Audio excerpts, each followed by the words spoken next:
I'm here with a comrade of mine. He's incarcerated with me at Shirley. So this man has serious medical issues and experiences with the DOT medical, and so I wanted to get his story out there to you all. And so this is Howard Payne. I'm going to be telling you about what's been going on with him medically. And so hopefully you guys will listen to his story and, you know, support him. All right.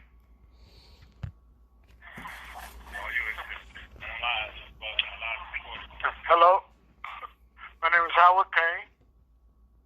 I'm a Shirley medium, and I'm a diabetic. I had ingrown toenail. I went to a podiatrist here. Dead in the toe, split the nail right down, my big toe right down the center. Big nail, the toenail right down the center. He rolled it out and started gushing blood. He could have taken 5 or 6 stitches. He told me that they would allow me to soak it in Epsom salt. But he didn't leave an order to do so. So once he left, they sent me back to the unit. So I told him that he had told me that it needed soaking and that they were supposed to let me soak it in Epsom salt. He told me that they don't have an order for it, and if I didn't leave, they put me in a hole. So I didn't know what to do after that, and I didn't want to go to the hole. So I went to the kitchen, and in the kitchen we had 8-foot tables. 1 foot wide, nothing on it but salt. So I took the salt, I took one of the big things of salt and I brought it back to the unit. And I started soaking my toe trying to dry this thing up. My toe looked like a blooming onion after a while. The rest of the nail came apart, then the white part came apart and it just spread open. So it was dying. You see all this dead flesh on it. So I took a razor blade and cut it around at the knuckle and put all the rest of it over in the toilet. I put it in the toilet, but I couldn't cut the bone off. And because I didn't want this to keep going all the way up the foot. So my wife came to visit me. So I told my wife, that was on a Sunday, I told my wife, I said, listen, I want you to call up here and you tell them I need medical treatment. If I call you, that means that I'm still in the unit. If I don't get to call you, it means that they let me see somebody and they let me go out to the hospital. So by the time she called up here, I was up in HSU, but they didn't want to see me. Since I'm a diabetic, they says, if you're not here for insulin, you're going to go back to the unit. I said, okay, I'll take the unit, but I really want somebody to see my foot. They says, well, they don't have time to see your foot. You can't just come up here on your own. I says, okay, thank you very much. So I went back to getting insulin. So this lieutenant, she was a lieutenant, then she's a captain now in Irwin. By the time I finished taking my insulin, she says, Payne, I talked him into taking a quick look at your foot, but you got to wait till after she eats breakfast. I says, okay. So I sat down, I waited, and she was eating. So when she finished, she says, Payne, I'll take a look at your toe. I says, okay. But it started stinking. It was turning black. I could feel I could feel something going up the side of my leg. You could feel the infection moving up the inside of my leg.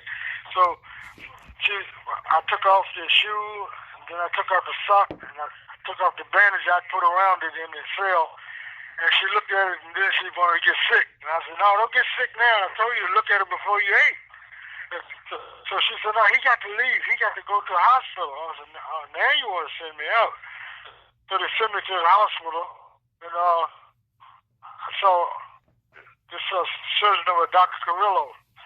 So I told her, I said, listen, I've already, she said, your toe has to be debrided. I said, I already did that. I looked in the dictionary in the books, and it said debriding is to take all this stuff off, or debride or whatever. I said, I took the dead skin off of it. I just need you to sew it back up. And cut that bone off, because I couldn't cut the bone off with the razor. So she said, you might have to take the whole toe off. I said, no, I need part of the big toe. So she says, okay, well, let me take a good look at it. So I went down, she deadened it around, and she let me watch as they cut the rest of the bone off. But then it was still too long when she sewed it up. And she had to stick a hole right in the end of it and go in and break some more of the bone off before she sewed it up again. But that was the big toe. So I still got half a big toe. But I didn't know that the second toe would try to take over for the big toe. So after I spent all that time in the shattuck, I came back, and they were supposed to give me some shoes at the shattuck, but they never set me up for those shoes. So I put my own shoes on, and my second toe was rubbing in the bottom of the shoe. So I got a blister on the second toe. And we started over again. I went back to Shattuck within 2 months, and she took the second toe off in her office because they couldn't get a OR. So she just put these covers on the floor of her office, and the CO was standing beside me and watched her eat, and she just gouged her second toe off. So I got a toe and a half missing on my left foot, and on my right foot I was walking the yard on my birthday, and I got a blister on my second toe. And rather than them, I told them, I said, I'm gonna burst the blister and just get this fluid out of it. And no, don't burst it. Leave it alone. And they took me out of here and took me up to the Max, to Susan Baranowski, and put me in the bubble and watched me all night. And this thing swole up. I was in a fever. They wait till it burst, and then they sent me to the Shattuck. Told them to cut my toe off. I told them, no, I'm not gonna cut the toe off my right foot too. So they said, we don't know if antibiotics will help you. So I told Dr. Carrillo, I said, no, I'm not gonna take off my toe on the second foot. So she says, well, I'll let you speak to this other surgeon. She was orthopedic surgeon, and the other guy, I forget what he was, what kind of surgeon he was, but he got a practice on the street. So after they had me on the antibiotics for a while, everything seemed to be going okay. They kept calling me, telling me that they saw some kind of disease of the bone or something like that. I said, well, show me. She said, well, it was on the MRI. I said, well, show me the MRI. So he says, I said, y'all are not going to let me leave until y'all get some kind of surgery. I said, so tell you what we'll do. Come closer to me. I'm not going to be in prison always. I know where your practice is. You're not going to cut my toe off. You're going to cut the nail off on my toe next to my big toe. And if you cut off any more than that, I'll see you when I get out of prison. So next thing I know, I woke up and I was in the recovery. And I looked down and saw this great big bandage, foot all wrapped up in all kind of ace bandages and everything. So I said, oh, you got to cut my toe off. But after a few days, and they came back to do the dressing on it, they unwrapped it, and that's what it did. It took just the part where the nail was. Going back to when you cut off your toe, right? So just making that clear, right? So you actually cut off your own toe because they didn't give you proper treatment. So in your cell, when you were in your cell actually cutting off your toe, can you go a little bit more in detail with that? Yes. The whole nail part of the toe, it turned back like a blooming onion at the Outback Steakhouse. So right at the knuckle, I had all that was dead from the knuckle out to the end of the toe. So I went around the circle all the way around the knuckle, but I couldn't cut through the knuckle of the toe. So all that meat I just took off and threw it over the toilet as I was cutting on it, and just I was all dead. No more blood was flowing in that. So after I finished it, I wrapped it up and took little alcohol pads and just blotted it. That was it.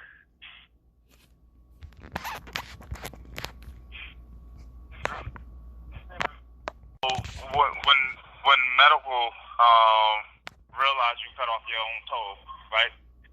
What was their process? Was that even a concern for them? No, they had no thoughts about me cutting it off. Once I couldn't cut the bone off, they still had what they wanted. Okay, let's ship them up to Shattuck. When I got to Shattuck, they wanted to cut my foot off at the ankle. I told them no. And that's when I cut a deal with her. I said, I already took off all the skin that needs to be taken off. I need you to sew it up. I just need you to cut that bone off so you can get the skin back over it. So that's what she did. That's what she did, and it worked because she wanted to cut it off. You gonna lose your whole? You might lose your leg. You might lose your leg. We have to cut your foot off. I said, no, you cut my whole foot off. You ain't cut my foot off. I said, hey, just I need you to sew the toe up after you cut this bone off. But once she cut it, didn't cut it short enough. Still a piece of bone was sticking out. So when she pulled the meat around it and sewed it up, you could still feel a piece of bone touched up in the end. So she went back in with a long pair of pliers and broke off the end of the bone to sew it up. And that was Dr. Carrillo? That was Dr. Carrillo. I walk.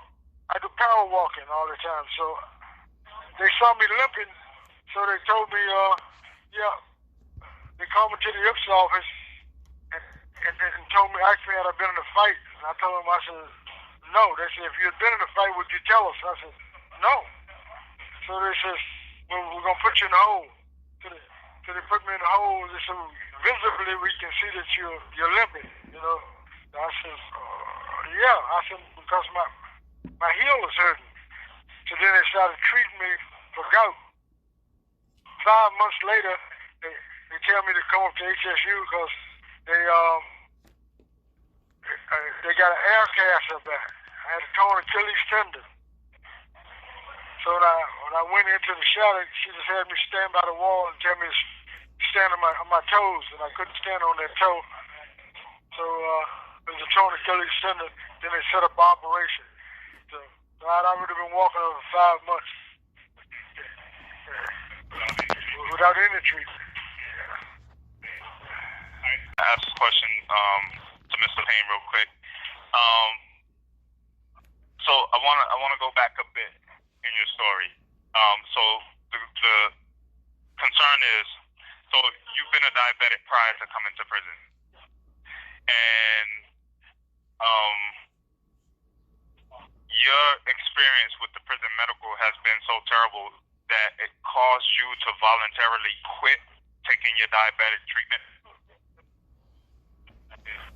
Oh, absolutely. Yeah. I'll go back on some kind of medicine once if I get out of prison. Sometimes, other than that, I'm through with this. I'm through with this. Yeah. all you gotta do is ask all the rest of the diabetics here. I mean, hey, they call you up at night, sometimes 8:30 in the morning. You never know when they're gonna call you, and you're at their leisure when they get ready. No set time for taking this insulin. You know, it's supposed to be in the morning, it's supposed to be in the afternoon, it's supposed to be at night. But they call you when they get ready. There's always an emergency. They're short-handed, short-staffed. It's always some kind of excuse. I wish I'd get out.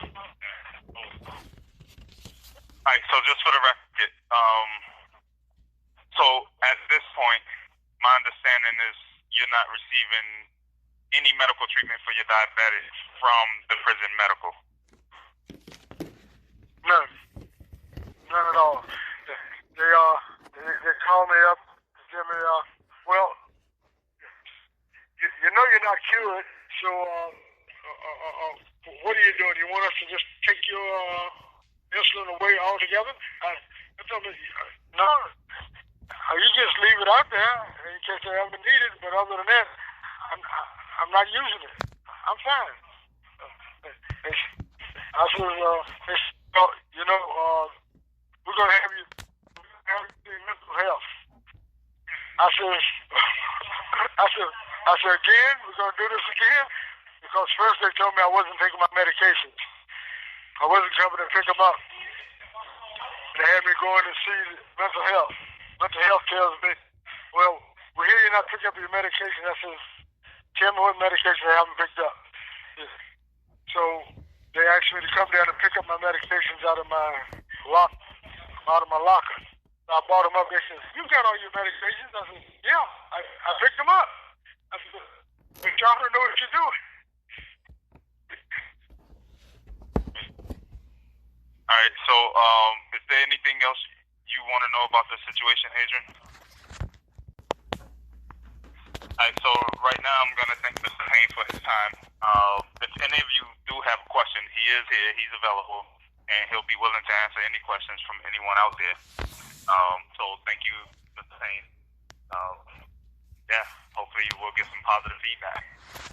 No. Inside of the prisons get. Here's a man who's over 70 years old. He's been diabetic for over 20 years. He comes into the prison system and, you know, his diabetes starts taking a toll on him and he fails to get treated. So he's left in a situation where he has to, one, just horrendously cut off his own toe because they won't treat him. And so he has to go to that type of extreme just to get them to even recognize that there's a problem. And so when people are put into these situations where our backs are that much up against the wall to where the point we have to like start amputating our own limbs, I mean, something is to be said about that. In addition to having to self-amputate, you know, he had to literally quit his diabetic treatment because it's so bad and so confusing and frustrating that it just leaves a person who needs these medicines to say, you know what, I'm done with you guys. I don't even want it. Screw my medicine. I'd rather die or put my life at risk, you know. So that's the sad thing. And when I hear these stories inside the prison, you know, they bother me. And so a lot of times I'm not certain what to do about it because the most we can do is expose it and hope that someone hears it. And you know, the power is in society's hands. And so hopefully you'll hear that story and that'll make a difference and, you know, perk you up a little bit to actually investigate and pay more attention to what's going on with our medical system. All right. So I thank you for your time. This is Waylon S. Coleman.